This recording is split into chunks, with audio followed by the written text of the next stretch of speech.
Աշխարհի բոլոր հնչյակյանների հայացքն ուղղված է դեպի մայր հայրենիք։ Վերադառնալով Հայաստան, ՍԴՀԿ-ն 1989 թվականից ակտիվ մասնակցեց Արցախյան ազատամարտին։ Հնչյակյան կուսակցության ջանքերով ստեղծվեցին եւ Հայաստանի ու Արցախի ամենաթեժ կետերում մարտնչեցին Փարամազ եւ Մեծն Մուրադ ջոկատները, մյուս բոլոր ջոկատների հետ հաղթական ավարտին հասցնելով Արցախյան գոյամարտը։ Փարամազ ջոկատը ստեղծվել է 1989 թվականին Մեղրի շրջանում։ Հնչակյան կուսակցության, ասենք, ծիծեռնակները Բերութից, Սիրիայից եկան եւ մեզ բացատրեցին, որ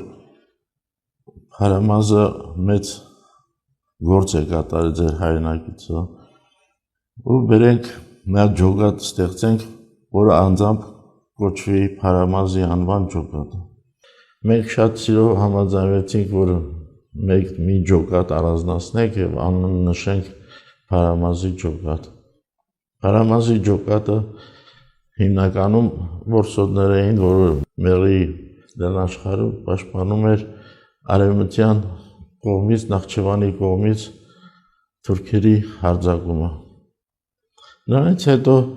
իր առաջ դրած պաշտպանության նախարարի Վազգեն Սարգսյանի կողմից հրամանով տեղափոխվեց կես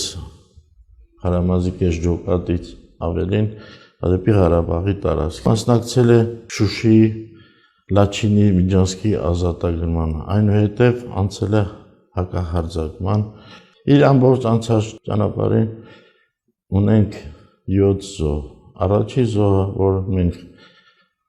ունեցել ենք,